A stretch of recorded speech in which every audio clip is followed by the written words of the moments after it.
Bom dia. No último encontro da síntese, nós terminamos a parte 4 da síntese do yoga. A proposta agora é retomar com a introdução. No início do ciclo, nós apresentamos alguns pequenos trechos da introdução. Agora, a proposta é apresentar ela de uma forma integral, todos os parágrafos da introdução. Só que nesse primeiro encontro dessa retomada, nós vamos apresentar a carta onde Shri Aurobindo expõe para um discípulo o processo central do yoga. Isso contextualiza todo o yoga integral. No início no início do ciclo, a gente apresentou também uns trechinhos dessa carta, mais um resumo dessa carta. Agora, hoje, nós vamos apresentar a carta completa, que traz uma outra perspectiva na questão, né? Então, eu começo compartilhando aqui. O título da carta é o processo central do yoga. Acho que hoje a gente poderia complementar o processo central do yoga integral de Shri Aurobindo. Essa carta ela está no volume, né, 30 das obras completas de Shri Aurobindo e na edição de 2014, na página 323.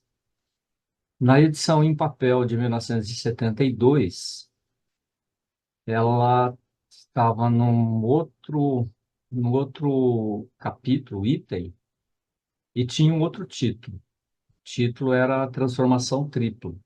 Nessa edição, eles colocaram, então, numa outra posição, com o título Processo Central do Yoga.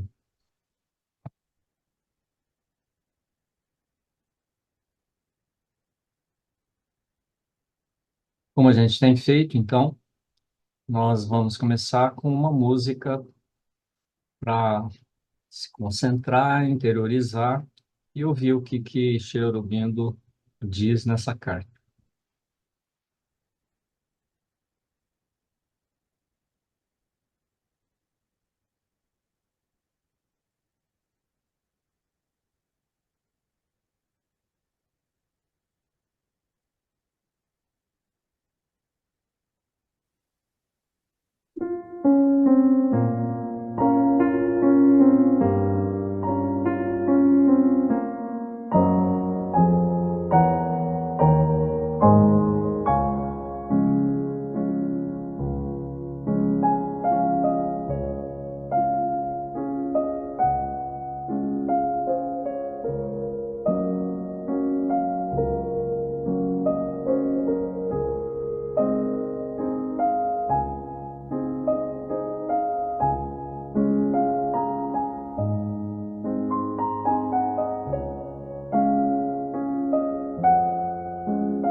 Então, ele começa a carta dizendo: Eu disse que o modo mais decisivo para a paz ou o silêncio virem é por uma descida do alto.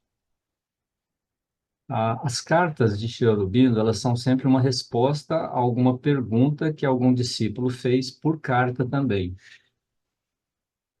A gente não tem a pergunta que foi feita, tem só a resposta que ele escreveu. Então, alguém deve ter perguntado sobre paz, silêncio, como é que isso veio, ou alguma coisa do tipo. E ele diz: Eu disse que o modo mais decisivo para a paz ou silêncio virem é por uma descida do alto. De fato, na realidade, embora nem sempre em aparência, é dessa forma que ele sempre vem. A paz e o silêncio, quando se assentam no aspirante, eles vêm de cima, embora nem sempre pareça que seja assim. Não sempre em aparência, porque o sadhaka nem sempre está cônscio do processo.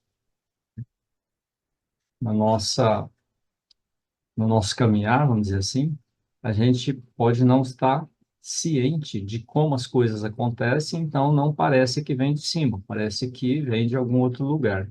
Mas isso é por conta do nível de consciência ou de percepção que o aspirante tem ou está. Ele sente a paz assentando-se nele ou, pelo menos, manifestando-se nele, mas não é consciente de como nem quando ela vem. Como a gente às vezes sente sim um estado de paz profunda ou de um silêncio diferente, mas não sabe como isso acontece. Ele diz aqui que isso vem de cima.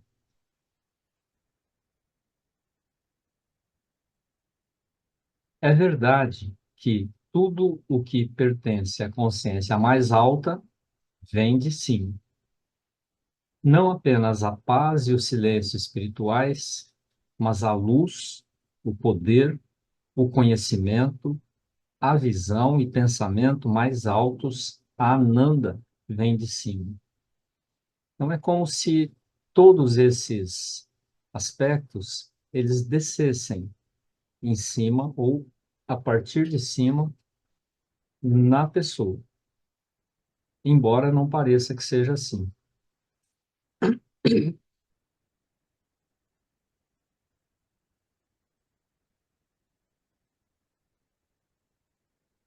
É possível que até certo ponto eles possam vir de dentro, mas isso é porque o psíquico está aberto a eles diretamente. E eles vêm primeiro aí. Então, revelam-se no restante do ser a partir do psíquico ou pelo seu vir à frente. O psíquico é um conceito muito importante e muito conhecido no yoga de Shri Aurobindo. Quer dizer, é a centelha divina dentro de cada um, que em volta desse psíquico vai se formando um ser psíquico à medida que as experiências vão se acumulando no decorrer das encarnações, né? Então, se esse psíquico está aberto ao si, ao alto, é possível que esse paz, silêncio, força, ananda, se manifestem a partir do psíquico, de dentro para fora e não de cima para baixo. Ou seja, quando o psíquico vem à frente, ele traz consigo também esses aspectos da consciência divina.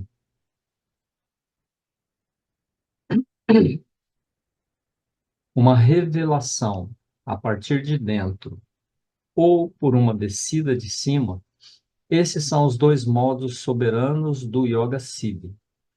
Esses, entre aspas, poderes do yoga, mas não poderes paranormais. Esses poderes que se manifestam no sadhaka na medida que ele avança no yoga. E aqui, no caso, a paz e o silêncio como o foco. Uma revelação a partir de dentro, como se a paz ela transbordasse a partir do psíquico. O silêncio, ele tomasse conta da mente, mas a partir do psíquico, a partir do coração, ou por uma descida de cima, como se estivesse se assentando sobre o sadhaka. Um esforço da mente ou emoções exteriores de superfície, uma tapásia de alguma espécie, pode parecer desenvolver algo dessas coisas, mas os resultados, usualmente incertos e fragmentários, quando comparados aos resultados dos dois modos radicais. A gente conhece do yoga todo o trabalho para estabelecer um silêncio na mente, trazer uma paz, uma calma. Isso tudo ajuda, com certeza, mas não é a mesma coisa que quando isso se manifesta de cima ou de dentro. Ele não está dizendo aqui que isso é inútil, que não deve ser tentado, né? Um esforço da mente ou emoções exteriores podem parecer desenvolver algo dessas coisas. Isso pode parecer que isso se manifeste, mas não é a mesma coisa que quando há essa descida de cima. São ajudas.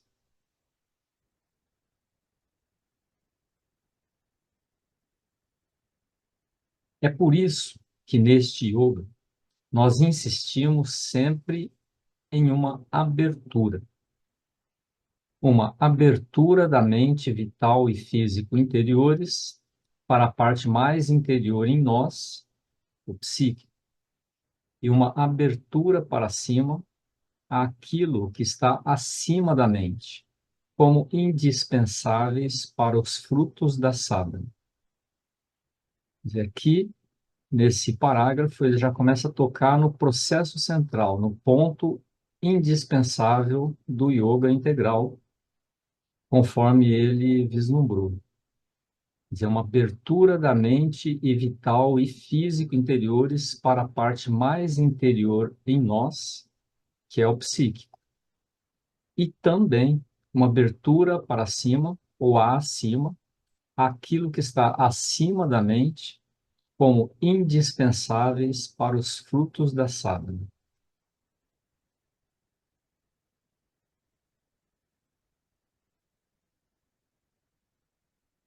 A razão subjacente para isso é que essa pequena mente, vida e corpo, que nós chamamos nós mesmos, é apenas um movimento de superfície e não nosso si real.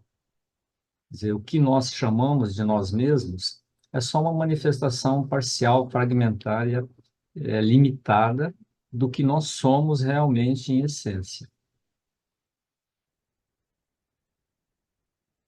É apenas uma pequena partícula exterior de personalidade que é colocada à frente para uma breve vida para o jogo da ignorância. Isso que nós conhecemos como nós mesmos, usualmente, é uma pequena partícula exterior que é trazida aqui nessa encarnação para essa breve vida, para esse jogo da vida, que é o jogo da ignorância. Ignorância porque nós não somos conscientes dessas realidades maiores e mais profundas. Essa partícula de personalidade equipada com uma mente ignorante, tropeçando em buscas de fragmento da verdade. Um vital ignorante, buscando freneticamente fragmentos de prazer.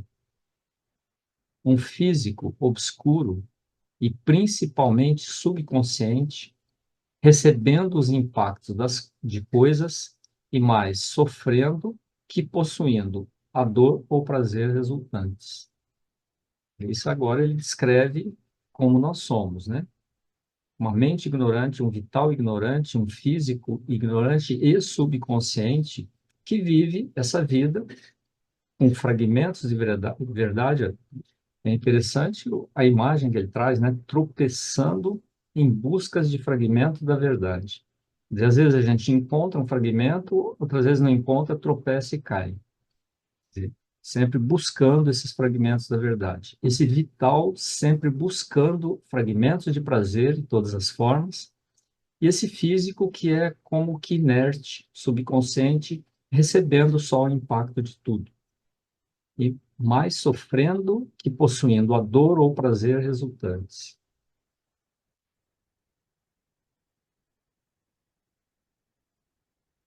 Tudo isso é aceito até que a mente se torne desgostosa e comece a buscar pela verdade real de si própria e das coisas. Quem ainda está no yoga da natureza segue tropeçando, rolando por aí. Aqueles que começaram a perceber alguma coisa além disso e começaram a buscar pela verdade real a partir de uma mente que não aceita mais essa realidade como ela se apresenta a nós. O vital se torne desgostoso e comece a cogitar se não existe tal coisa como uma real bem-aventurança.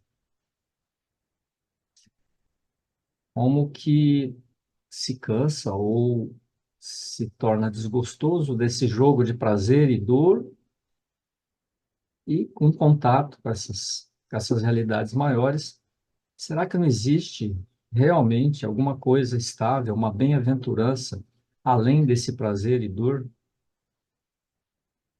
E o físico se torne cansado e deseja liberação de si próprio e de suas dores e prazeres. É o ponto de partida para essa busca por alguma coisa maior.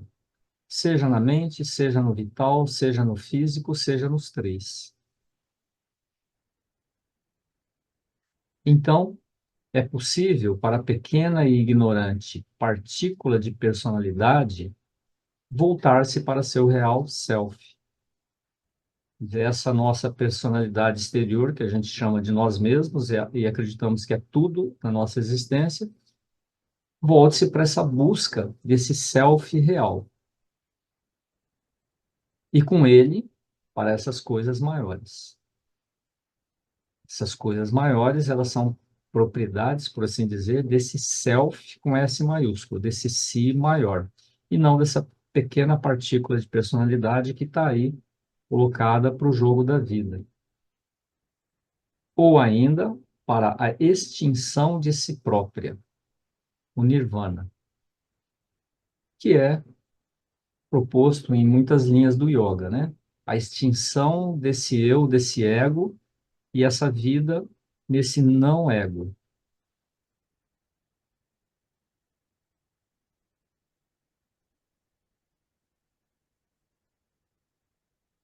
O self real, o si real, não está em nenhum lugar na superfície, mas fundo dentro e acima. Esse ser, esse si real que nós somos, não é esse si de superfície. É alguma coisa que está muito fundo e, ao mesmo tempo, muito acima. Dentro está a alma suportando uma mente interior, um vital interior, um físico interior, nos quais há uma capacidade para a amplidão universal e, com ela, para as coisas agora buscadas. Um contato direto com a verdade do si e das coisas, o desfrute de uma bem-aventurança universal, a libertação da aprisionada pequenez e dos sofrimentos do corpo físico e grosseiro. Aqui tem uma questão da palavra alma, né? E não é exatamente a alma que a gente conhece das religiões. Então, essa alma aqui, em Shri Aurobindo, em alguns lugares ele identifica ao psíquico. Em alguns lugares ele faz uma diferenciação da alma como um conceito ocidental para o psíquico como um conceito indiano. Eu acredito que aqui ele esteja falando dessa alma enquanto o psíquico, não o ser psíquico. mas o psíquico que desenvolve o ser psíquico em torno de si. Então, essa alma, ela suporta, além dessa nossa mente exterior, vital exterior e um físico exterior, ela dá base para essa mente interior, um vital interior e um físico interior, onde, nessa região, nessa dimensão, por assim dizer, há uma capacidade para essa amplidão universal e para tudo isso que é buscado, essa paz, esse silêncio, esse poder, essa ananda, e traz também esse contato direto com a verdade do si e das coisas. E também desfrute de uma bem-aventurança universal e também libertação da pequenez aprisionada, ou aprisionada pequenez, e dos sofrimentos do corpo físico e grosseiro. Todas essas coisas estão, então, presentes nesse vital interior, mente interior e físico interior, que é suportado pelo si.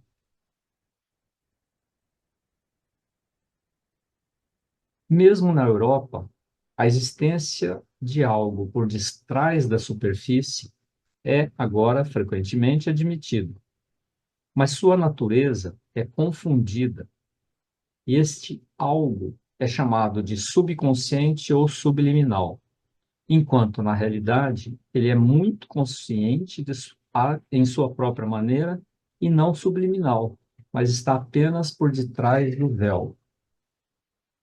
Lembrando que ele escreveu isso na década de 1910, onde a psicologia estava começando a chegar a esses conceitos, né? A estabelecer esses conceitos, ou começando a aceitar essa questão do subconsciente.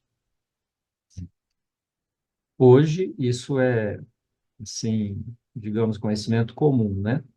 Que existe algo em nós que é subconsciente, mas que ele diz aqui que não é exatamente subconsciente, mas que é muito consciente em sua própria maneira, simplesmente está abaixo do limiar da consciência.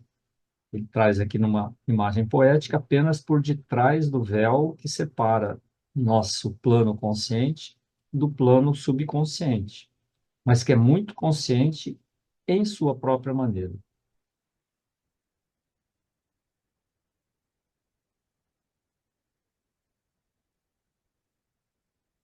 Ele está, conforme nossa psicologia, conectado à pequena personalidade exterior por certos centros de consciência, dos quais nós nos tornamos conscientes pelo yoga.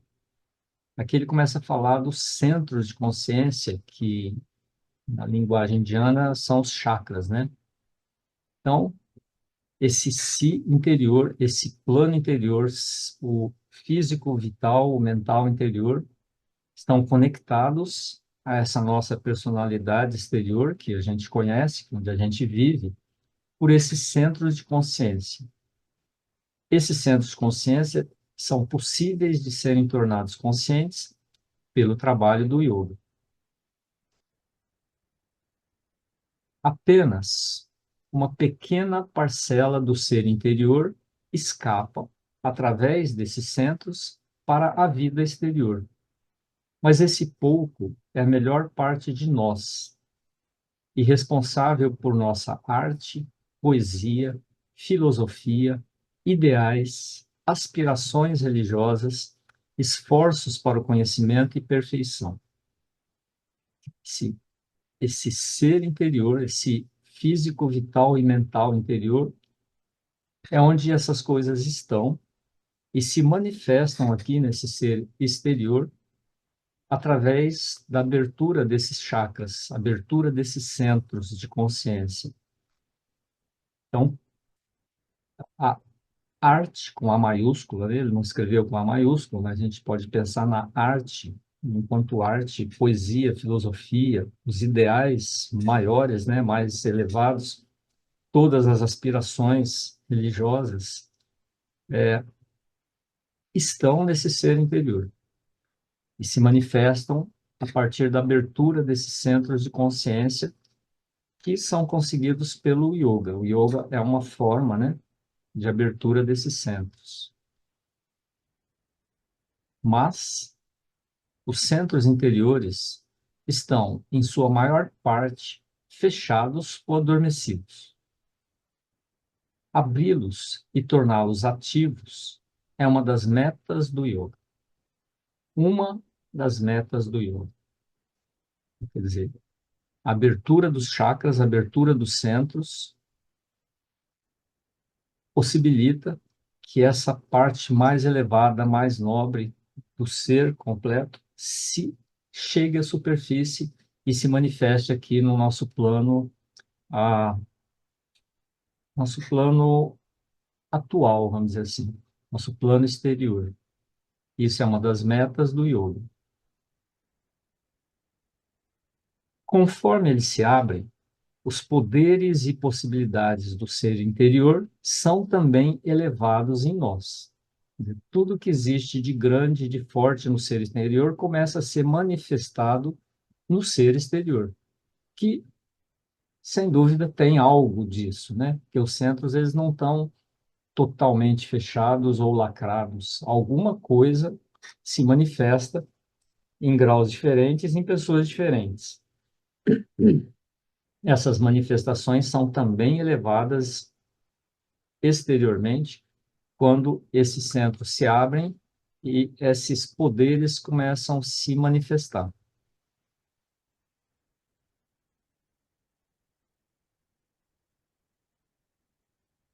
Despertamos inicialmente para uma consciência mais ampla e então para uma consciência cósmica.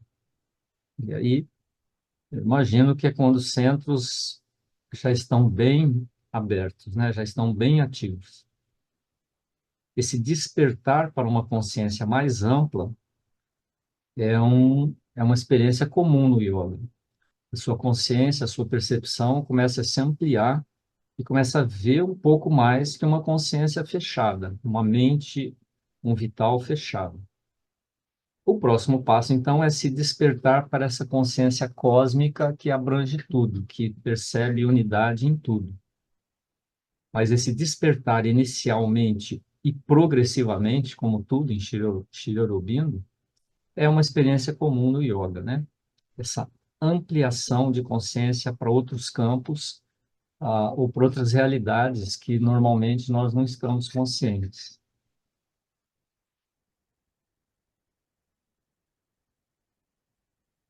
Não somos mais pequenas personalidades separadas com vidas limitadas, mas centros de uma ação universal em contato direto com forças cósmicas.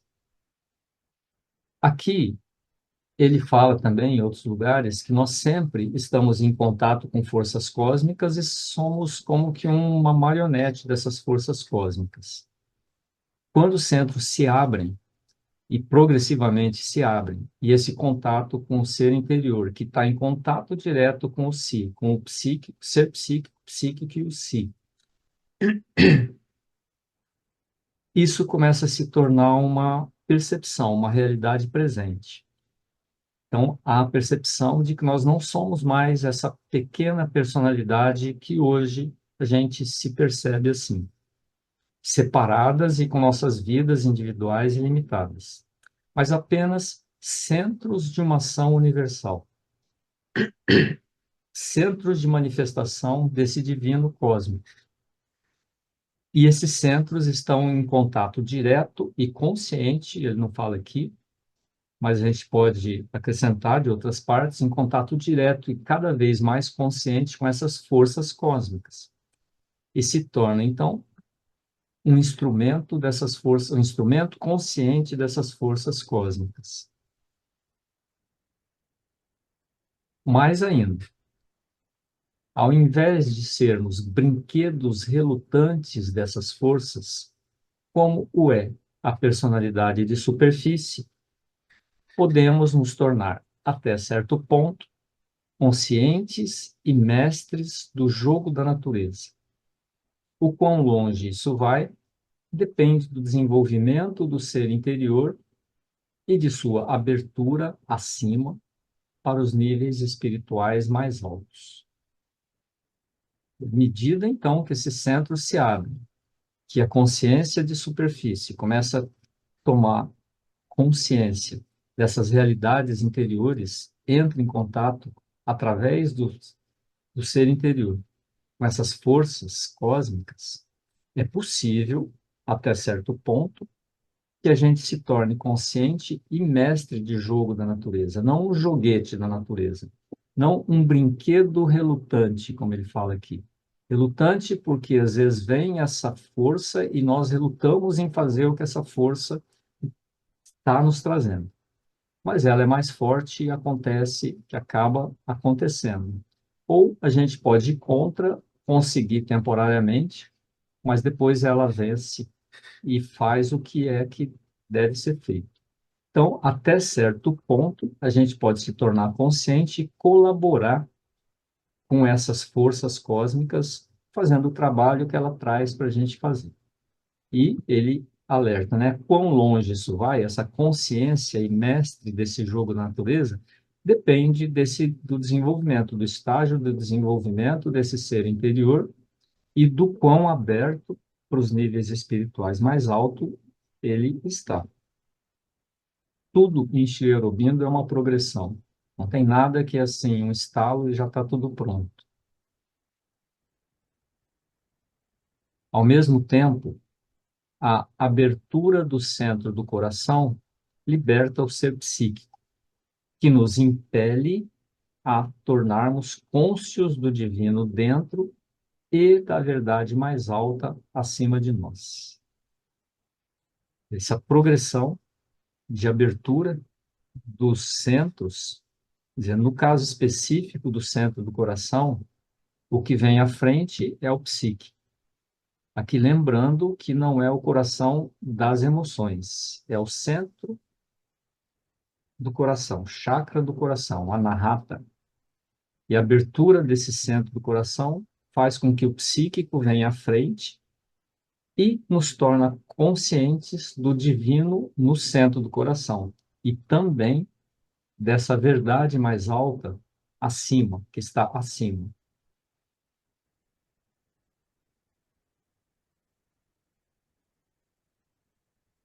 Pois o si espiritual mais alto não está nem mesmo por detrás de nossa personalidade e existência corporal, mas está acima delas e as excede inteiramente.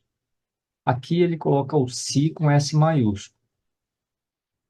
Existe o si individual de Jivatma, existe o si espiritual mais alto, que está acima da nossa encarnação, da nossa existência, personalidade e existência corporal.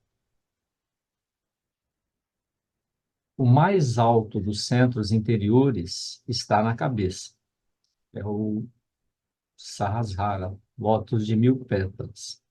Assim como o mais profundo é o do coração, o Anahata, o centro cardíaco. Então, são os dois centros que no yoga integral são de uma importância fundamental. O centro da cabeça, acima, na cabeça, e o centro do coração. Mas o centro que se abre diretamente ao si, esse si com maiúsculo, está acima da cabeça, inteiramente fora do corpo físico, naquilo que é chamado o corpo sutil, Sukshuma Sarira. Aqui ele traz um centro, um chakra, que é muito pouco mencionado, né? Está acima do sétimo chakra, acima do Sahasrara, que é este, eu não sei nem o nome desse centro, que está inteiramente fora do corpo físico. É algo que é percebido, para quem percebe, como se estivesse acima da cabeça. E quando eu leio isso, eu não sempre me lembro dos apóstolos do Pentecostes, que diz a Bíblia, né, os evangelhos, que se 40, 50 dias depois da ressurreição de Cristo, os apóstolos receberam o Espírito Santo, que era como um fogo acima da cabeça. Eu acho essa semelhança, sim, essa essa correspondência muito significativa.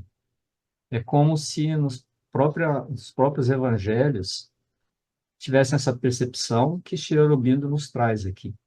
O centro que se abre ao si maior, ele não está no corpo, como também muitas representações mostram o plexo cardíaco, né? Uma coroa, uma luz no coração. Aqui, o Pentecostes traz alguma coisa que está fora, acima da cabeça. Que, na minha percepção, é o que ele está falando aqui. O centro que se abre diretamente ao si está acima da cabeça, inteiramente fora do corpo físico, naquilo que é chamado corpo sutil. E é esse centro que se abre diretamente ao divino, a esse si maior, si com S maiúsculo. Este si tem dois aspectos, e os resultados decorrentes de realizá-los correspondem a esses dois aspectos. Quer dizer, esse si tem dois aspectos, e a manifestação dele aqui, quando eles são alcançados, tem dois aspectos. Um é estático, uma condição de uma paz, liberdade e silêncio amplos. O si silencioso, que não é afetado por qualquer ação ou experiência. O Purusha com P maiúsculo. Ele a suporta silenciosamente, mas, contudo, não parece originá-las. Antes, parece permanecer por detrás, desapegado ou não envolvido com elas. Udassina. Então, esse é um dos aspectos que se é percebido quando esse si é realizado. É como uma condição onde a consciência se sente numa paz e liberdade e silêncio muito amplos, observando a ação da natureza, mas que não é afetado por qualquer coisa que aconteça, por qualquer ação ou experiência, simplesmente percebendo o que acontece. Não parece originar essa ação, parece permanecer por detrás, simplesmente na observação, Purusha Prakriti, desapegado, não envolvido com elas. Esse é um aspecto, então, desse si com S maiúsculo, quando é realizado. Resultado decorrente de realizá-los.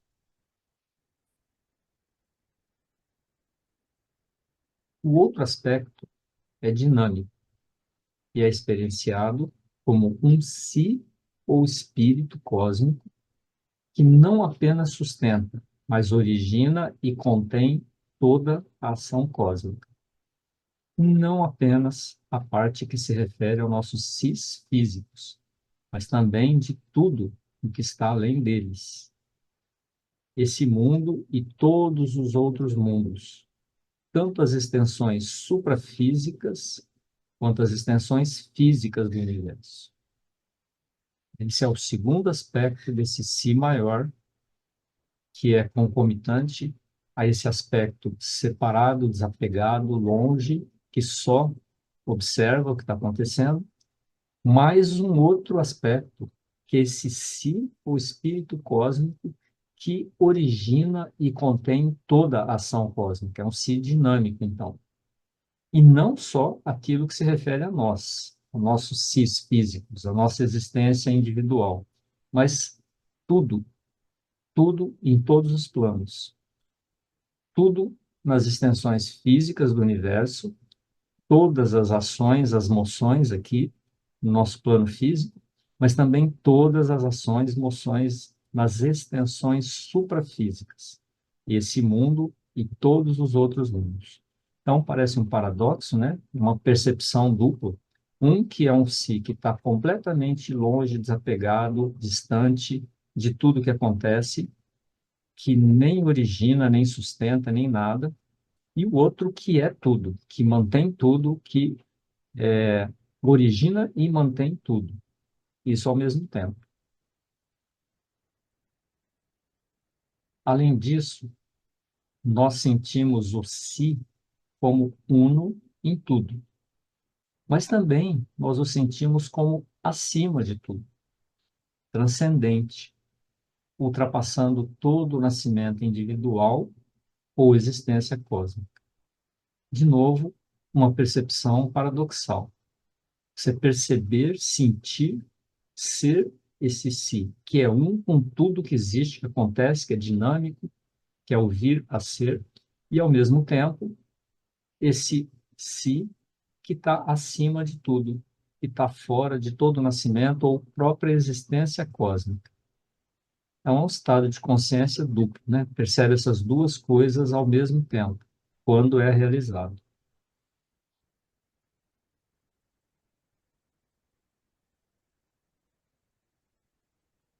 Chegar a esse si universal, uno em tudo, é ser libertado do ego.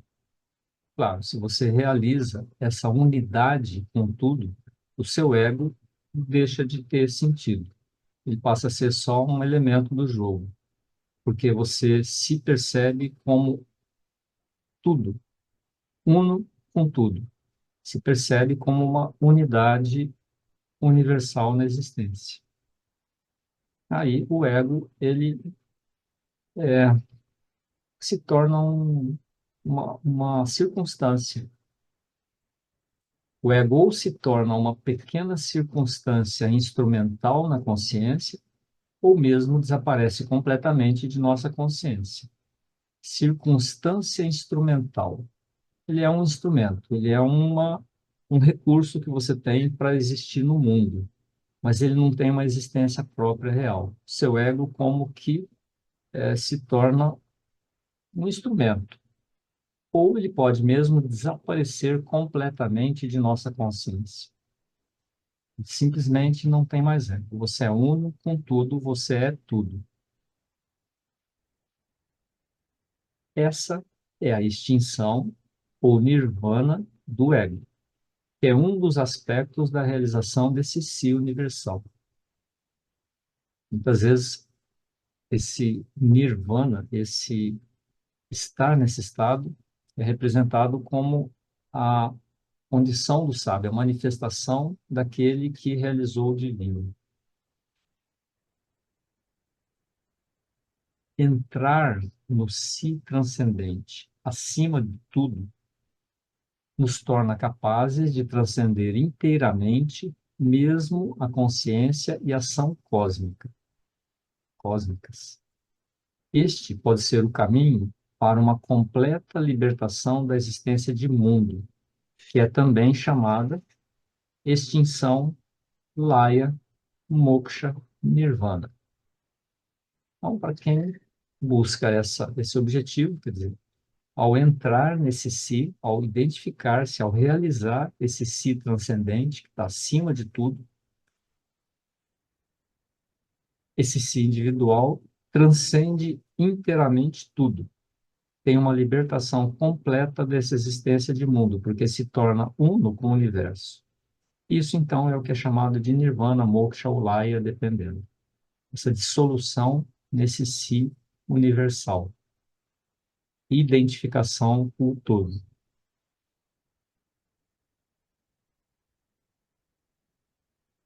Deve-se notar, porém, que a abertura para cima não leva necessariamente apenas a paz, silêncio e nirvana. A abertura para dentro liberta o ser psíquico, liberta ou traz a conexão com o si interior, físico interior, vital interior, mental interior. A abertura para cima nos coloca em contato com esse si maior, que uma das características é essa descida da paz, do silêncio e esse nirvana, que é a libertação do ego. O sadhaka torna-se consciente, não apenas de uma grande, eventualmente de uma infinita paz, silêncio e amplidão acima de nós, como se estivesse acima da cabeça e se estendesse a todo o espaço físico e suprafísico, mas pode também tornar-se consciente de outras coisas. E quando há essa abertura ao si maior, há essa descida dessa paz, silêncio, amplidão, acima da cabeça, mas também preenchendo todo o espaço físico, mas preenchendo também todo o espaço suprafísico. Em algum outro lugar, ele fala de uma paz sólida. É uma sensação de paz que é uma sensação de paz sólida. Mas também pode se tornar consciente de outras coisas, não só da paz, silêncio e amplidão. Pode se tornar consciente de uma vasta força na qual tudo é poder, uma vasta luz na qual está todo o conhecimento, uma vasta ananda na qual está toda bem-aventurança e êxtase. Essa abertura para cima, então, não manifesta só paz e silêncio, mas manifesta também força, luz, conhecimento, bem-aventurança, êxtase, progressivamente. No início, eles surgem como algo essencial, indeterminado, absoluto, simples, que vala. Um nirvana no qual nenhuma dessas coisas parece possível. No, no estágio, assim, na progressão dessa abertura para esse si maior, essas coisas aparecem assim de uma forma indeterminada, como ele fala. Uma forma simples, de uma forma meio nebulosa, de uma forma não muito clara. Um estado onde essas coisas não parecem possíveis no início. É algo vago, digamos assim.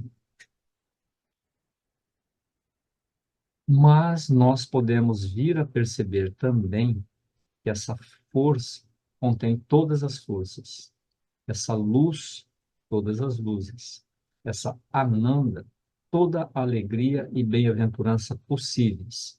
E tudo isso pode descer em nós.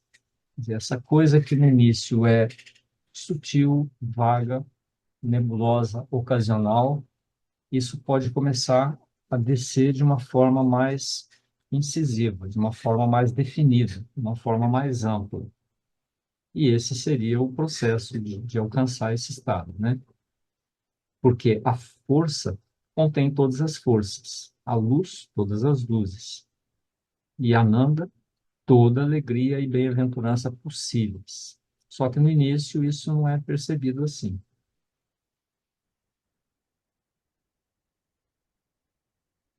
Qualquer um desses e todos eles podem descer. Não apenas a paz. Apenas o mais seguro é trazer primeiro uma absoluta calma e paz, pois esta torna a descida do restante mais segura.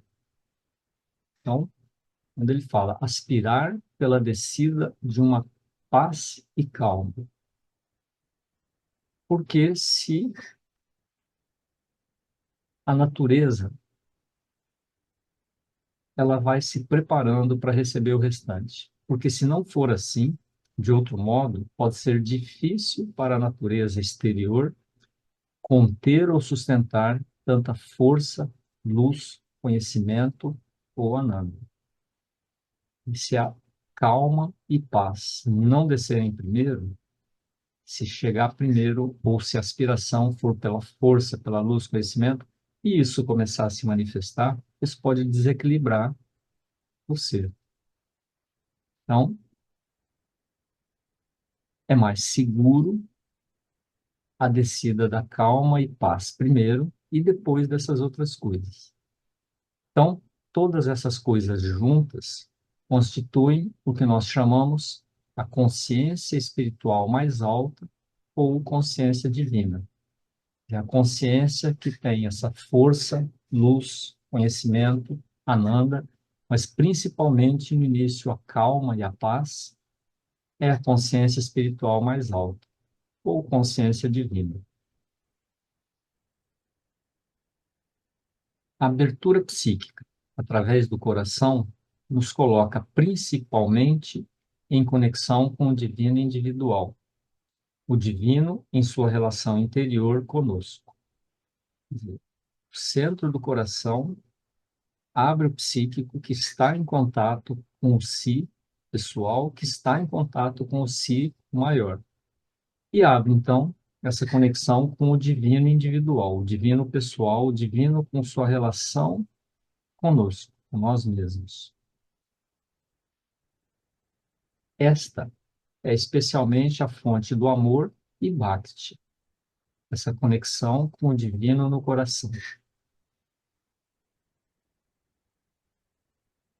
Essa abertura para cima nos coloca em relação direta com todo o divino, não só com o divino pessoal de amor e Bhakti. E pode criar em nós a consciência divina e um novo nascimento ou nascimentos do Espírito. Aqui me lembra o batismo também, né? Um novo nascimento. É você entrar nessa consciência divina, você se torna uma outra coisa, progressivamente. Novos nascimentos do Espírito, novos poderes, novas percepções, novas revelações.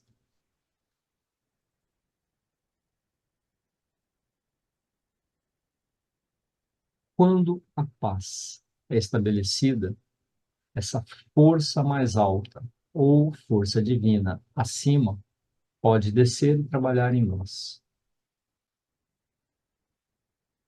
Se a paz e calma, e equanimidade e silêncio, quando isso está estabelecido, é mais seguro para que essa força mais alta comece a atuar no ser. Ela desce normalmente primeiro na cabeça e liberta os centros mentais interiores. O chakra na testa, o chakra na garganta, eles são estimulados e progressivamente abertos. Então, para o centro do coração, e liberta integralmente o ser psíquico e o ser emocional também. Em seguida, no umbigo e outros centros vitais, e liberta o vital interior.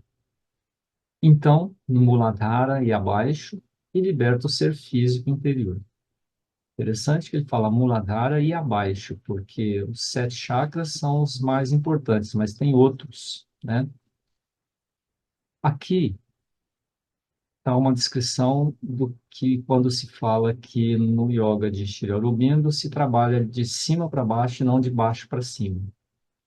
Aqui ele fala que o mais importante é a abertura do centro acima da cabeça, para que essa força desça para os chakras da cabeça, e isso vá descendo até ativar os chakras mais baixos. Porque quando chegar nos chakras mais baixos, os chakras mais altos já estão mais ativos, então o perigo é muito menor, principalmente nessa nossa época, onde nós não temos um guru aqui à disposição, né? Um guru certificado, né?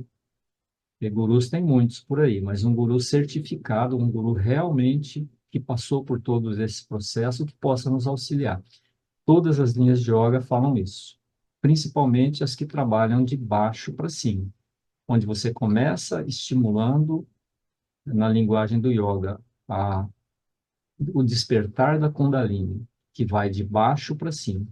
Acontece que se despertar os chakras mais baixos, mas os mais altos ainda estão dormentes, e você não tem o apoio direto e pessoal de um guru, isso traz, assim, segundo eles dizem, riscos enormes a desvios no caminho, né?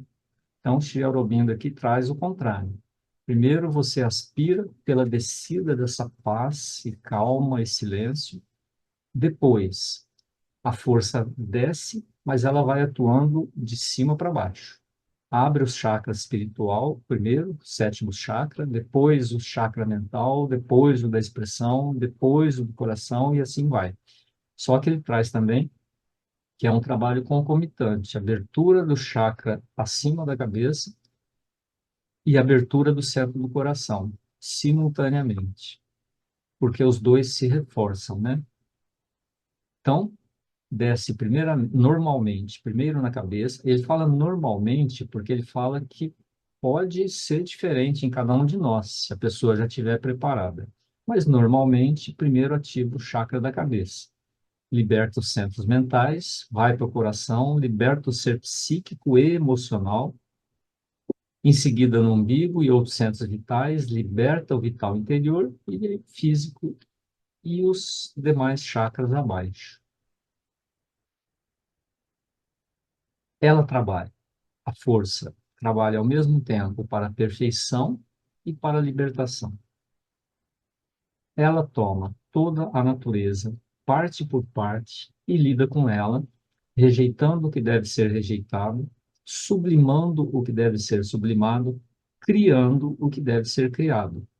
Ela integra, harmoniza e estabelece um novo ritmo na natureza. Então, essa abertura para cima, essa descida dessa força com F maiúsculo, é que vai conduzir o trabalho do yoga. Essa força é que vai orientando e dizendo o que deve e o que não deve ser feito.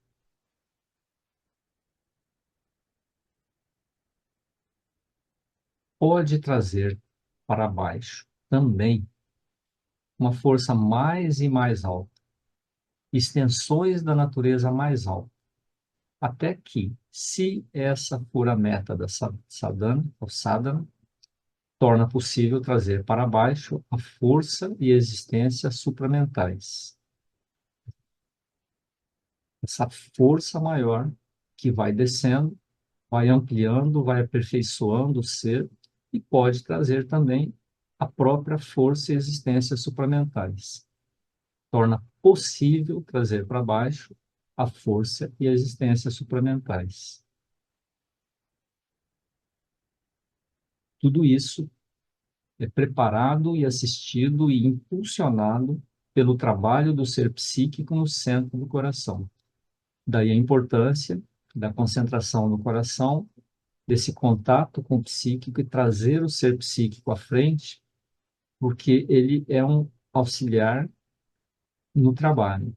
Quer dizer, ele prepara, assiste, comanda, ele como que orienta, porque o psíquico sabe o que é o correto, sabe o que é bom, sabe o que é belo e sabe o que deve ser rejeitado. Então, é um apoio, assim, fundamental, esse trabalho duplo, abertura ao alto e abertura para dentro. Quando ele está aberto, na frente, ativo, mais rápido e seguro e fácil pode ser o trabalho da força. Quer dizer, quanto mais aberto estiver o psíquico, quanto mais ativo, quanto mais frontal, a força trabalha de uma forma mais segura, com menos desvios, de uma forma mais rápida e mais fácil. Então, é uma simbiose, é um trabalho duplo, psíquico e essa força que desce pela aspiração ao mais alto. Quanto mais o amor e bhakti e entrega crescerem no coração, mais rápida e perfeita torna-se a evolução da sadhana. Quer dizer, quanto mais o psíquico estiver manifesto, mais rápido e seguro e perfeito torna-se evolução, desenvolvimento, o avanço na sadhana. Aí a importância desse psíquico na yoga de Shri Aurobindo. Pois a descida e a transformação implica, ao mesmo tempo, um crescente contato e união com o divino. Um contato e união crescentes com o divino.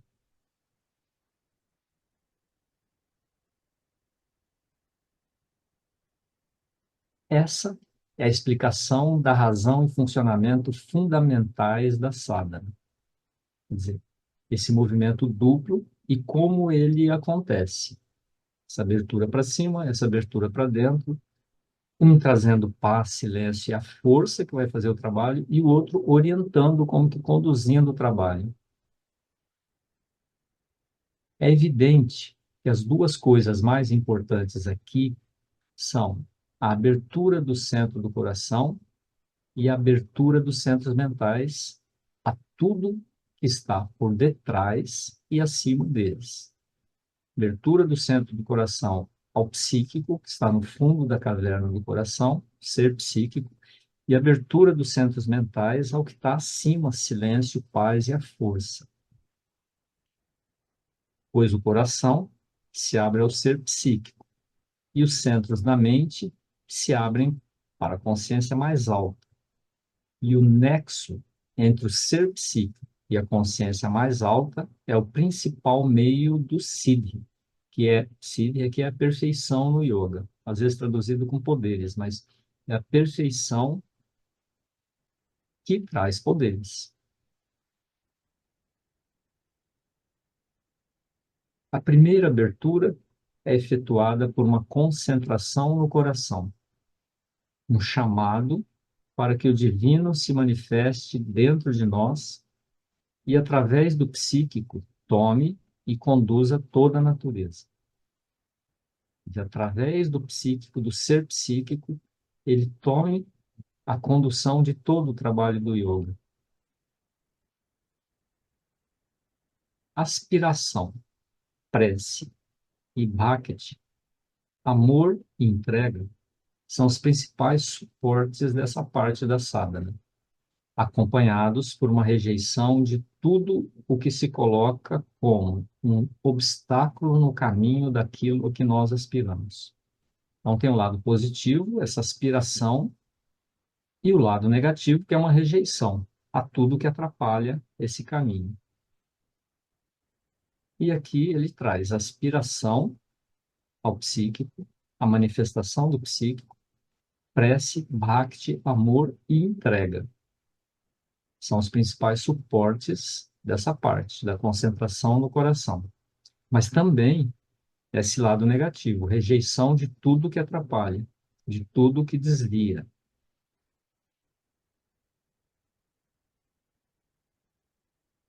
A segunda abertura é efetuada por uma concentração da consciência na cabeça, sétimo chakra, depois, acima dela, oitavo chakra, vamos dizer assim, né?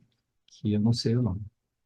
Uma aspiração e um chamado e uma vontade sustentada para a descida da paz, poder, luz, conhecimento e ananda divinos para dentro do ser.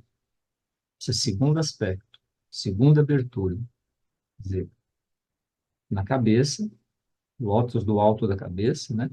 E depois acima da cabeça, para que aí desça a paz, poder, a luz, a força, o conhecimento e a Ananda que vem e preenche todo o ser. Primeiro a paz, ou a paz primeiro, ou a paz e a força juntos. Ele enfatiza isso, da importância de primeiro a manifestação de uma paz sólida, de um silêncio, de uma tranquilidade, de uma equanimidade, ou a paz e a força juntos.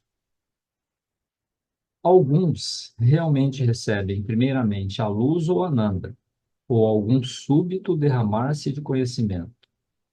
Quer dizer, mesmo você aspirando pela descida da paz, pode ser que não venha a paz primeiro, mas comece a se manifestar alguma luz de conhecimento, alguma alegria, alguma Nanda, ou alguma coisa que não seja paz. Em alguns, há primeiro uma abertura que lhes revela um silêncio, força, luz ou bem-aventurança vasto e infinito acima deles. E depois, ou eles ascendem a isso, ou essas coisas começam a descer para a natureza mais baixa. Então, ele fala de uma outra percepção possível. Nesse processo de aspiração, você não começa não sentindo nada em você, mas começa como que perceber que existe em algum plano acima, num vasto e infinito acima, o silêncio, a força, a luz e a bem-aventurança, que depois isso começa a descer. Ou você começa a se elevar a isso. É uma outra percepção que pode ocorrer. Em outros, algum súbito derramar-se de conhecimento. Em outros, alguma luz ou ananda aparece primeiro, mesmo você aspirando pela descida da paz primeiro. Então, quer dizer, não existe uma regra, não existe um caminho único para todos. Cada um é cada um. Cada um pode se... essas coisas podem se manifestar de uma forma diferente. Em outros, ocorre uma descida, primeiro na cabeça, em seguida abaixo para o nível do coração, depois para o umbigo e abaixo e por todo o corpo. Ou então, uma abertura inexplicável, sem qualquer sensação de descida, de paz, luz, amplitude ou poder. Ou então, uma abertura horizontal em uma consciência cósmica, ou então, uma explosão de conhecimento em uma mente subitamente ampliada. E não existe regra, não existe um caminho único. Todas ou muitas formas de manifestação são possíveis, mesmo você aspirando pela paz primeiro. É uma sensação de descida, alguma coisa quase física. Uma descida na cabeça, coração, umbigo, todo o corpo, uma abertura de paz, amplitude ou poder, sem nenhuma sensação de que algo está descendo, uma abertura horizontal para a consciência cósmica, uma explosão de conhecimento. Então, as formas de manifestação dessa força são muitas. O que vier deve ser bem-vindo, pois não há regra absoluta para todos. Mas se a paz não vier primeiro, é preciso ter cuidado para não se inflar em júbilo ou perder o equilíbrio. Porque quando o ser psicofísico, aí falando de corpo e estrutura física mesmo, de um vital muito forte, de uma mente muito trabalhada. Se não houver isso, a descida dessa força pode desequilibrar o ser. Então, por isso que ele insiste, sempre aspirar pela descida da paz primeiro. E aí vem todo o trabalho do yoga também, né? O trabalho de corpo, para você ter um corpo saudável, forte, um trabalho no vital, para ter um vital resistente, capaz de suportar uma força maior, uma mente preparada. Esse é todo um trabalho preparatório, para que, quando essas coisas comecem a se manifestar, encontrem um recipiente preparado, que não se quebre, não se desequilibre. Mas ele ainda insiste. Primeiro a paz, a aspiração primeiro por uma descida, um estabelecimento de uma paz. Se ela não vier, é porque o organismo está preparado para outras coisas. O movimento fundamental, porém, é quando a força divina, ou Shakti, então, aqui ele traz a força que desce é a Shakti. O poder da mãe desce e toma conta, pois então, a organização da consciência e um maior embasamento do yoga começa. Então, aqui ele traz mais explicitamente o que faz o trabalho é o poder da Shakti, o poder da mãe divina que desce e vai organizando todo o trabalho do yoga. Então, essa força é a Shakti, a mãe divina.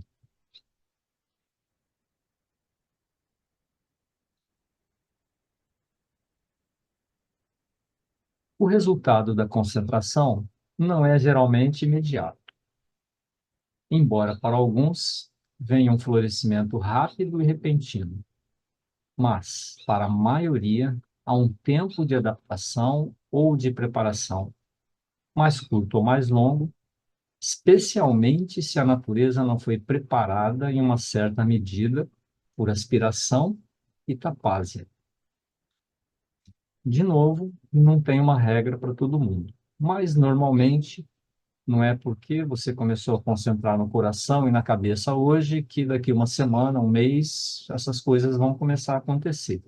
Embora para alguns isso venha de uma forma mais rápida, mas para a maioria não. É um tempo mais ou menos longo, principalmente se não há preparação, que é todo o trabalho do yoga, que é só uma preparação do instrumento para que isso aconteça. E aqui, aspiração e tapásia, é um esforço mesmo, um trabalho que você tem que fazer. A vinda do resultado pode, algumas vezes, ser auxiliada associando-se à concentração a alguns dos processos do yoga antigo. O yoga de Sri Aurobindo, ele é aberto, ele não está fechado nessas coisas. Você pode usar outros processos de yoga que você julgue que seja necessário. E aqui ele traz um, por exemplo, como exemplo. O resultado pode ser auxiliado você praticando alguma coisa do yoga antigo. O processo Advaita, do caminho do conhecimento, o rejeitar da identificação com a mente vital e corpo, dizendo continuamente: eu não sou a mente, eu não sou o vital, eu não sou o corpo. Eu sou alguma coisa que está atrás disso. Eu sou a consciência que não é o corpo, não é o vital e não é a mente. Olhando essas coisas como separadas do verdadeiro eu, como instrumentos.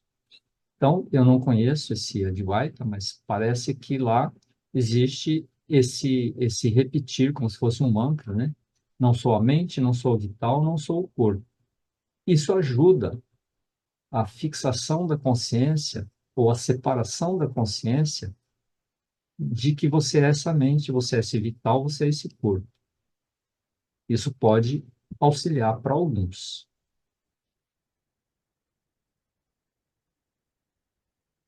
E, após algum tempo, a pessoa sente todos os processos mentais, vitais e físicos e o próprio sentido de mente, vital e corpo tornarem-se externos, uma ação exterior, enquanto dentro e desconectado deles cresce o sentido de um ser autoexistente separado, que se abre para a realização do espírito cósmico e transcendente. Então, é um processo onde se reforça esse sentido de que você é alguma coisa que não é essa personalidade exterior, não é esse corpo, não é essa mente, não é esse vital. E isso auxilia a essa coisa, essa consciência, esse ser, a realizar esse espírito cósmico. Então, isso pode ser de ajuda para algumas pessoas, sim. E outras coisas do yoga clássico, yoga antigo, que podem ser úteis para algumas pessoas, por exemplo, cantar mantras, japa, né, mala, isso pode ser de auxílio para algumas pessoas, para outras não. Não existe uma regra geral obrigatória para todos. Há também o método, um método muito poderoso dos Sankhya's, a separação do Purusha e Prakriti. Reforça-se na mente a posição de testemunha. Toda a ação da mente vital e físico torna-se uma ação exterior que não é eu mesmo ou meu, mas pertence à natureza e tem sido cumprida fora de mim. E aquele primeiro aspecto dessa consciência maior pode ser como que exercitado, né? É uma percepção que na evolução, no desenvolvimento, a hora que é realizada, é uma coisa que existe, que aparece, que você sente. Aqui, enquanto isso não acontece, isso pode ser auxiliado por um exercício, uma tapásia. Você reforçar que você é a consciência, testemunha e tudo está acontecendo no mundo aí fora, que é um processo da própria natureza. Quer dizer, reforça-se na mente a posição de testemunha. Toda ação da mente vital e físico torna-se uma ação exterior, que não é eu mesmo ou meu, pertence à natureza. Está acontecendo, cumprindo pelo jogo da natureza. Isso pode ser usado também para aqueles que se sentirem atraídos por isso. Também não é uma obrigação, mas é um apoio, uma ajuda. Eu sou o Purusha testemunho. Eu sou silencioso, desapegado, não vinculado a qualquer uma dessas coisas. Essas coisas estão acontecendo através de mim, mas eu não tenho nada a ver com isso. Cresce, em consequência, uma divisão no ser. O sadhaka sente dentro de si o crescimento de uma consciência separada calma e silenciosa, que se sente desconectada do jogo de superfície, da mente e da natureza física e vital, né? Então, é uma forma de você começar a perceber o mundo de outra forma, quer dizer, como uma consciência desconectada. É um jogo perigoso, né? Se você não tiver o equilíbrio para isso, que quase leva a uma esquizofrenia, uma desconexão do que está acontecendo aí fora com aquilo que você sente como você é. Então, precisa ter um equilíbrio, assim, uma convicção, uma aspiração, uma fé bem forte para tentar isso. E, ou apoio direto de um guru, né? A orientação, a condução de um guru físico mesmo que te oriente. Mas é um caminho poderoso também.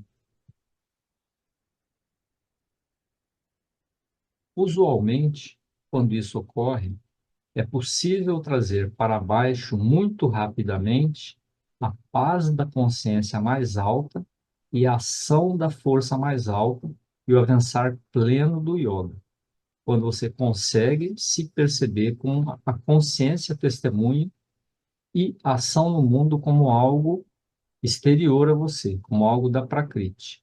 Isso auxilia, e como nos processos antigos, a ação da força passa a ser rápida, muito mais rápida, e o avançar pleno no trabalho de yoga passa a ser mais rápido também. Aqui é interessante notar que Sri Aurobindo não nega os processos do yoga antigo, não proíbe. Ele simplesmente deixa a critério de cada um, não coloca como essencial para todos. Mas, frequentemente, a própria força Shakti desce primeiro em resposta à concentração e chamado.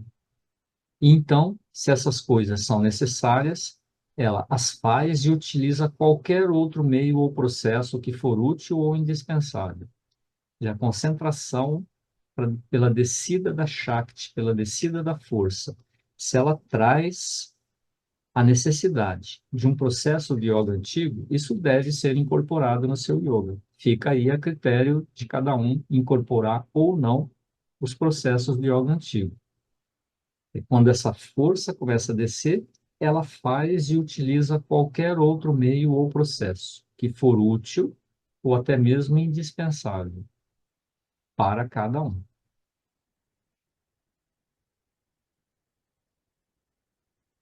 Mais uma coisa, neste processo de descida e de trabalho, é muito importante não confiar inteiramente em si mesmo, mas confiar na orientação do guru, ou guru, e submeter tudo o que acontece ao seu julgamento e arbitragem e decisão. E aqui nós temos um problema. Onde nós vamos encontrar um guru certificado, que é realmente um guru, vivo assim, presencialmente, pessoalmente, como na época que Sri Aurobindo era vivo. Você podia escrever para ele, pedir orientação e ele respondia. Aí eu não sei a resposta. O guru vai ser você mesmo, o próprio divino. Mas aí tem os perigos, como ele vai falar daqui a pouco. Mas ele traz, de qualquer maneira, aqui esse alerta. O cuidado, porque se esse processo não correr de cima para baixo, você pode ser desorientado no caminho. Pois, frequentemente ocorre que as forças da natureza inferior são estimuladas e excitadas pela descida da Shakti e querem se mesclar com ela e voltá-la em seu próprio benefício. Esses são os riscos do caminho. Essa descida dessa força como que estimula as forças da natureza inferior. E essas forças, elas querem se apropriar dessa força Shakti divina e eu voltá-las em seu próprio benefício. Aí vem as distorções no caminho, vem os desvios do caminho. E aí a importância de alguém que conhece, que sabe, que enxerga alguém de fora, para que oriente o caminho.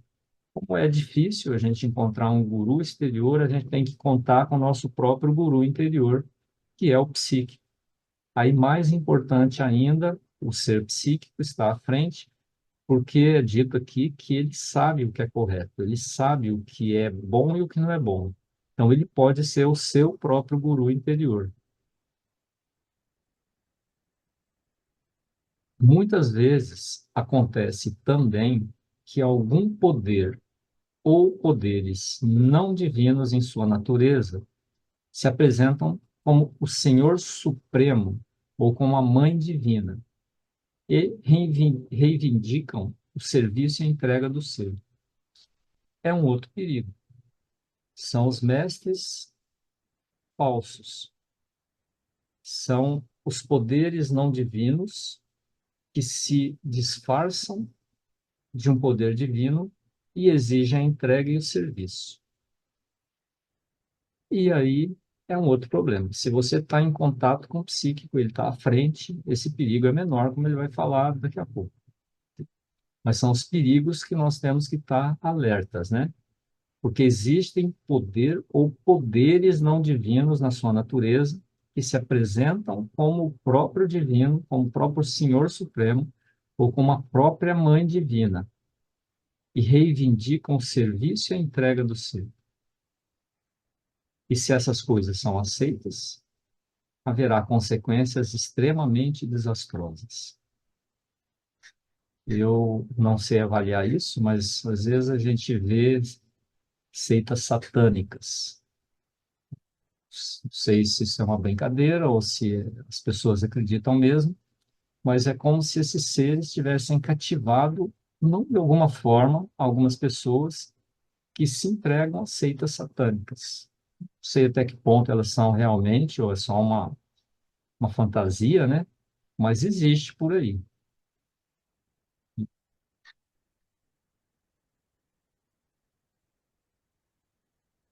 Se, de fato, ao consentimento do sadhaka, atuação somente do divino e a submissão ou entrega a esse seu conduzir, então tudo pode correr sem problemas.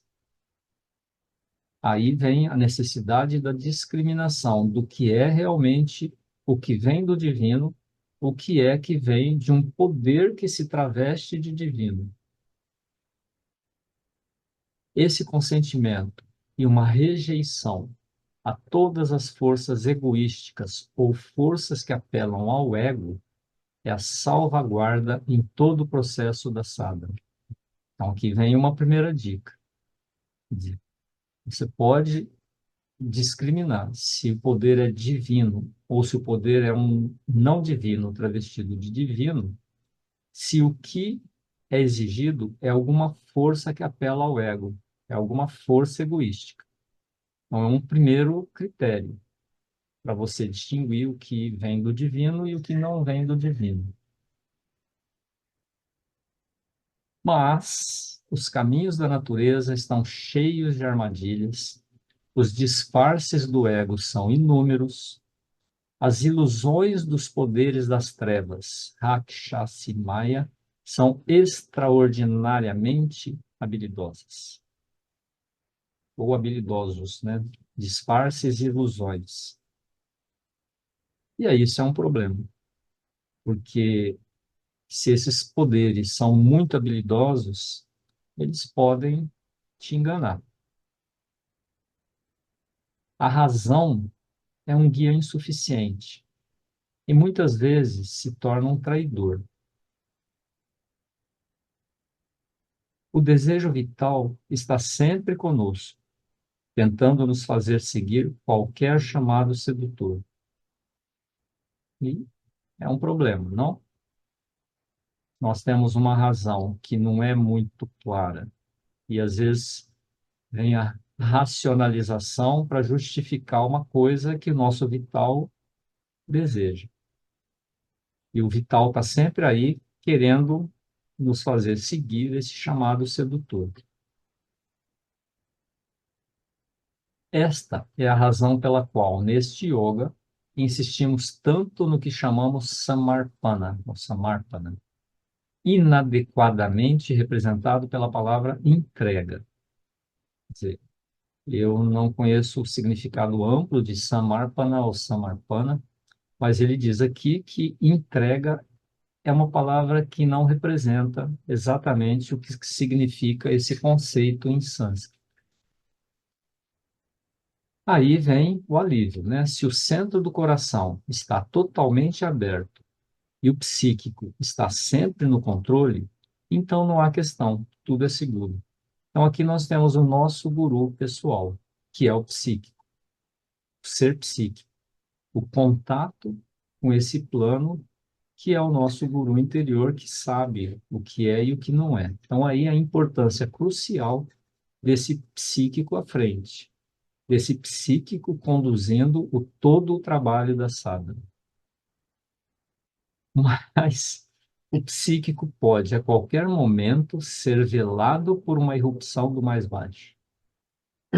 Se esse psíquico não estiver firmemente estabelecido, ele está num processo de manifestação, o vital pode vir e tomar conta. Então, eu me lembro aqui de uma frase muito conhecida no yoga, que é caminhar sobre o fio de uma navalha, né? O caminho do yoga é caminhar sobre o fio de uma navalha, significando que é um caminho tão estreito, tão fino, que qualquer desvio para um lado ou para o outro você cai. Mas é o que tem, né? Como diz, é o que tem para hoje. O psíquico pode também ser velado por uma irrupção do vital, do físico, do sensorial, por exemplo, se ele não estiver muito bem estabelecido, muito bem à frente. São apenas alguns poucos que estão isentos desses perigos, e são precisamente aqueles para quem a entrega é facilmente possível, mas uma entrega ao divino verdadeiro, não ao divino, o poder das trevas travestido de divino. A guiança de quem, por identidade, é ou representa o divino, é, nessa difícil empreitada, imperativo e imprescindível. Agora, nós aqui, nós temos o ser psíquico, o psíquico. Eu, pelo menos, não conheço nenhum guru realmente, que, para mim, pelo menos, vivo, assim, ser humano, que é o divino, representa o divino. Pelo menos alguém que eu possa confiar. Então, eu só posso confiar na minha própria guiança interior, no psíquico, no meu ser psíquico. E, claro, na ajuda que todos nós oferecemos aos outros, ou podemos oferecer. Mas é um caminho perigoso, um caminho que temos que estar atento o tempo todo.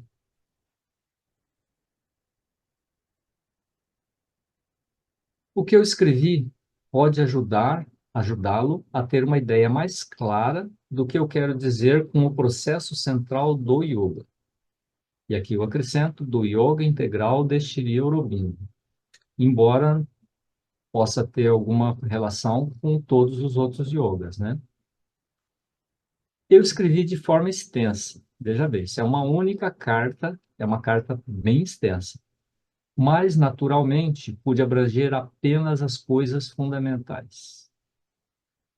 Quer dizer, tem muito mais coisas nisso aí.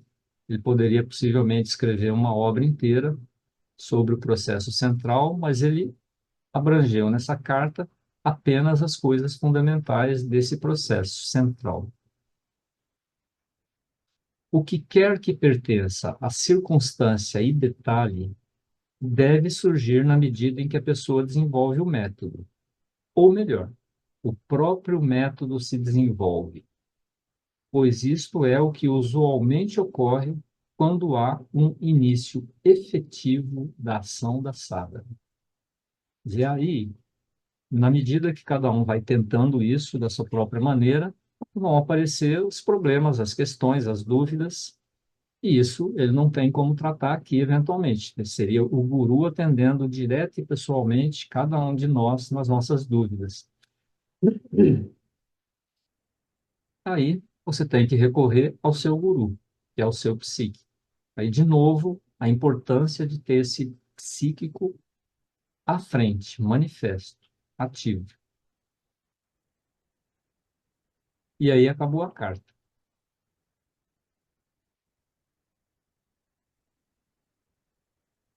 Aqui, lá no início, acho que no primeiro, ou talvez primeiro ou segundo encontro da síntese, uns 4 anos atrás, dessa carta toda, eu trouxe só isso. Isso e o próximo slide. Quer dizer, o que é o processo central do yoga? Tentando resumir o irresumível, porque resumir Shri Aurobindo é mutilar Shri Aurobindo. Não tem como, porque cada frase dele tem a sua importância. Eu diria cada palavra dentro da frase não está ali à toa. Mas, como uma tentativa, o que é o processo central do yoga? Uma abertura para dentro da mente vital e físico ao psíquico, uma abertura para cima, aquilo que está acima da mente. Então, abertura do centro do coração, uma concentração no coração, um chamado para o divino se manifestar dentro de nós e, através do psíquico, tomar e conduzir toda a natureza. O nosso guia é o psíquico, que se manifesta a partir da abertura do chakra do coração, do anahata.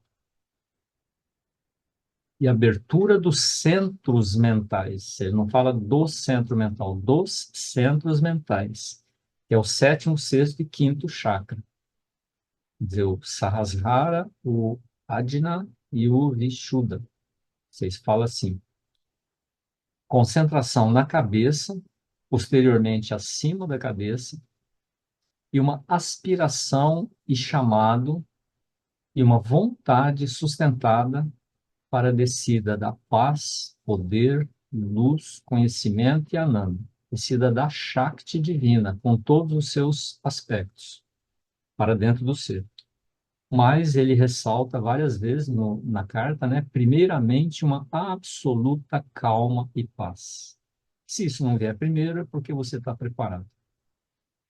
Mas ênfase na aspiração pela descida de uma absoluta calma e paz.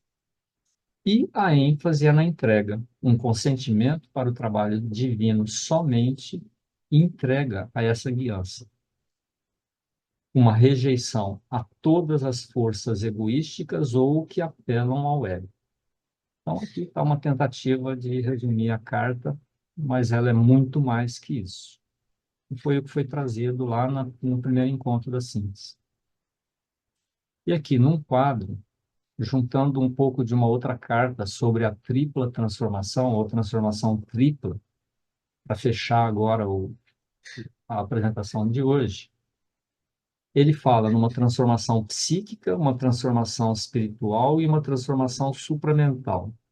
A transformação psíquica é justamente a concentração no coração, essa abertura para dentro e essa guiança a partir de dentro. Nosso guru é o psíquico, o guru é o psíquico.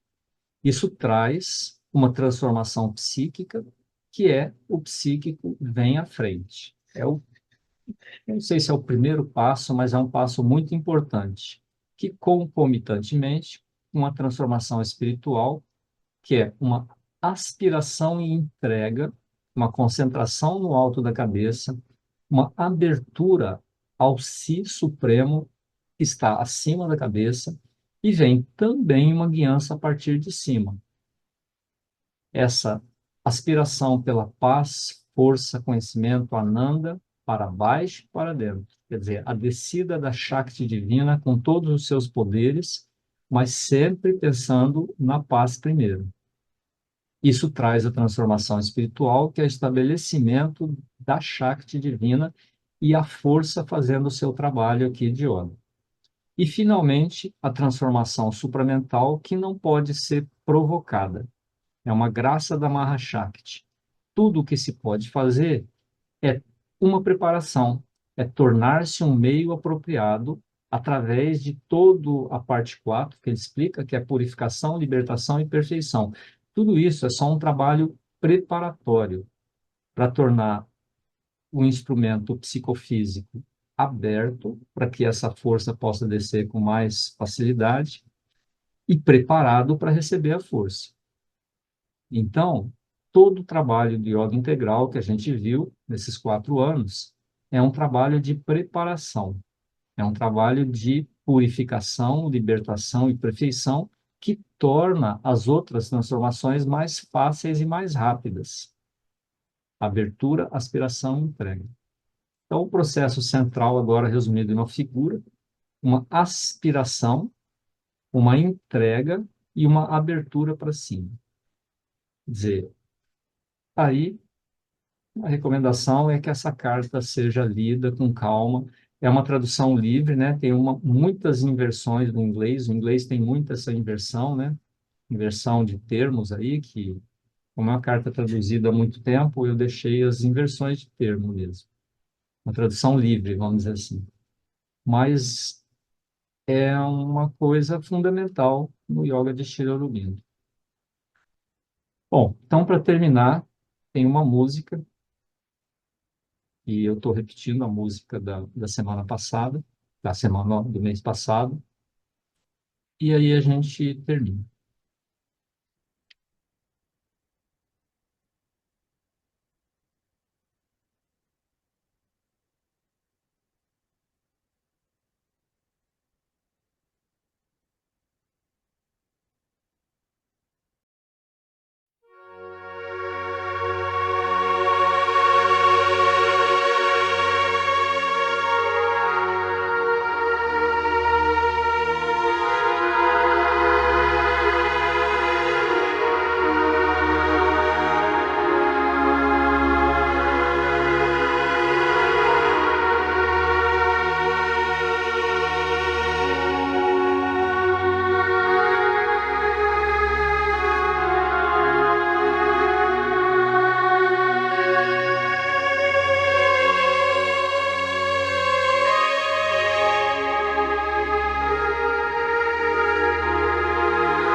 Je suis tienne,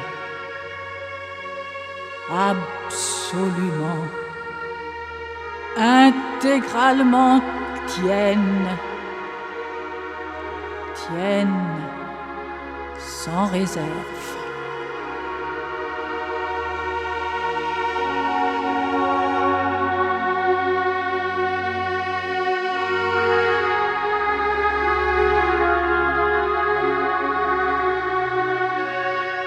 I am absolutely and altogether thine, thine without reserve.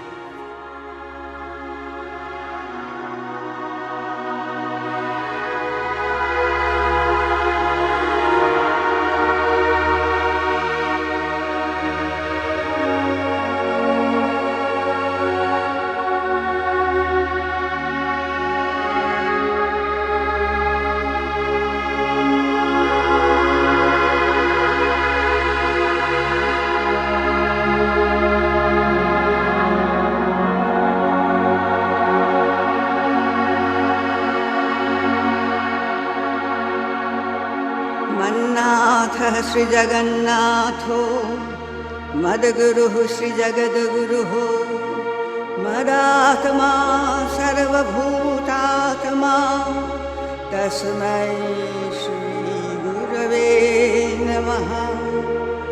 गुरुरादिर्नादिश्च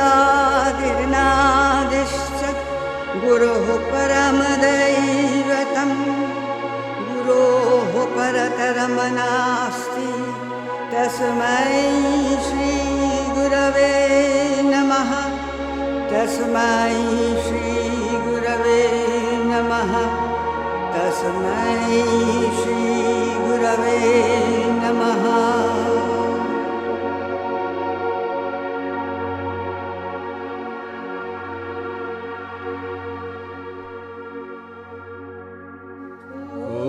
सत्यम् ॐ शिवं सुखदं वरदं नारायणं नारायणं वन्दे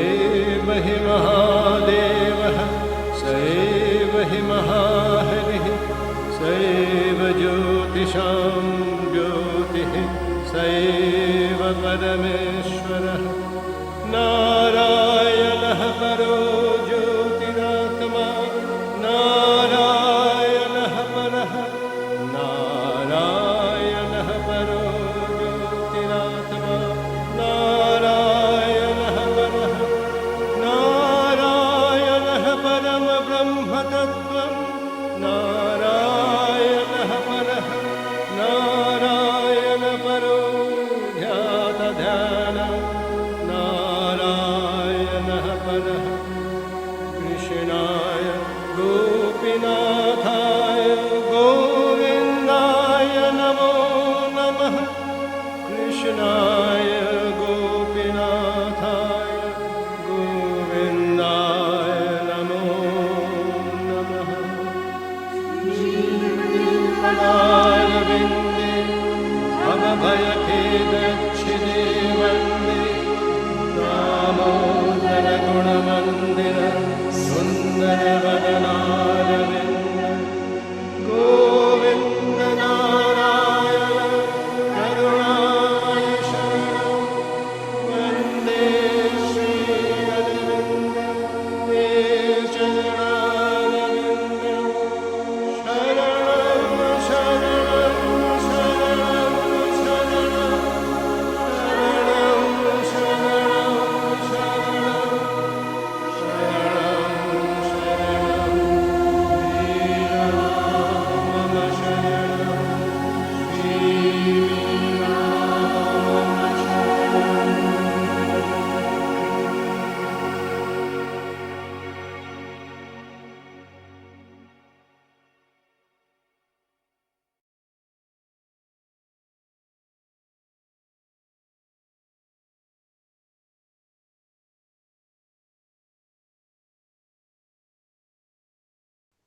Deixe-me aproveitar, Henrique, e mencionar, já que ficou essa questão do guru, qual seria o guru, o mestre, a referência que nós teríamos agora, já que não temos a referência externa, que para nós seria de confiança absoluta, de Sri Aurobindo e a mãe.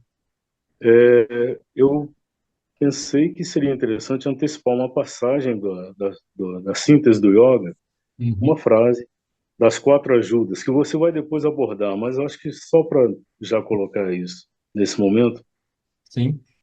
ele diz: assim como o supremo Shastra do yoga integral é o Veda eterno escondido no coração de cada ser humano, do mesmo modo, seu guia e instrutor supremo é o guia interior, o instrutor do mundo, o Jagat Guru secreto dentro de nós.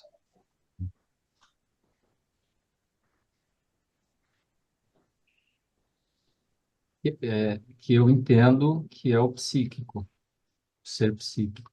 Sem dúvida, através dele, né, pelo menos. Exato. Ou pelo menos através dele. Daí a importância do psíquico nesse caminho.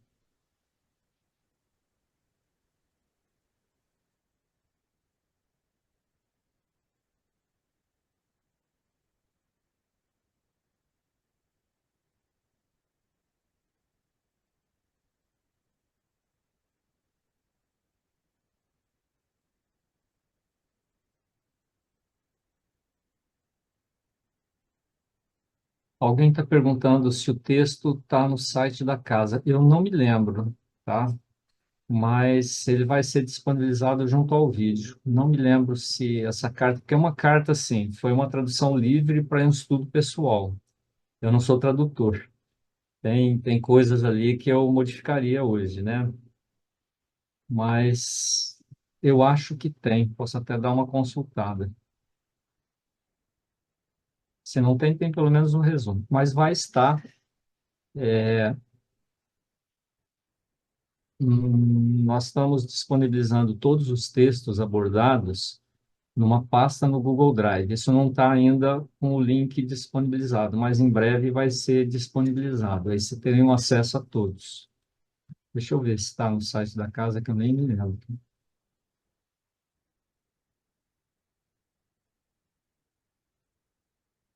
Cadê? Opa.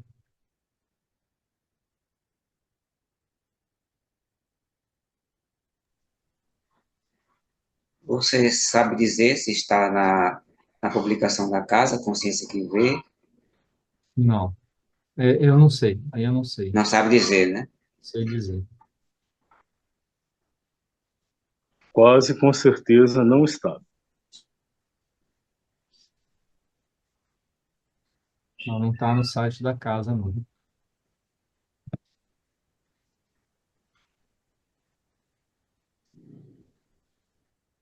É, porque essa tradução ela precisa de uma revisão séria, sabe?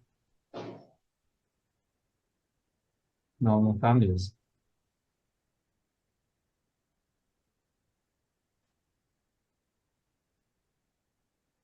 Não, tá não.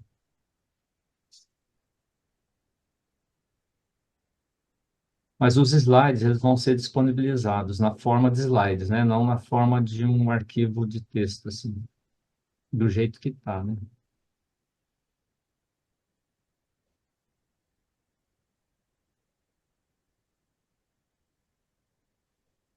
Bom, então é isso. Aí, no próximo encontro, a gente vai retomar a introdução, mas também, assim, com todas as palavras, não na forma de extratos de parágrafos, que eu acho que é muito válido. Na maneira que foi apresentada no início do ciclo, foi assim, alguns parágrafos junto com outras coisas, ficou bem fragmentado. Eu acho que vale a pena a gente abordar completo, por completo, a introdução.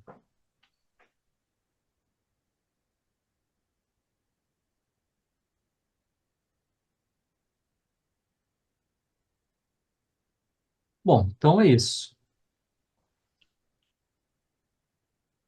Sábado teremos a leitura, né? Voltamos ao regular. E domingo, sábado, né? Domingo, dia 25. Não, domingo já é dia 20. Hoje é dia 18, né? Eu não sei, domingo, dia 25 ficou como? Savitre ou a Vida Divina? Savitri. Savitre. É o último domingo já de agosto. Aí depois, em setembro, temos uma compensação, porque são 5 domingos, aí vamos ter Uhum. possivelmente uma leitura a mais da vida divina. Bom, então, bom dia, boa tarde, quase boa tarde, bom dia ainda, né? A todos. Até sábado ou domingo.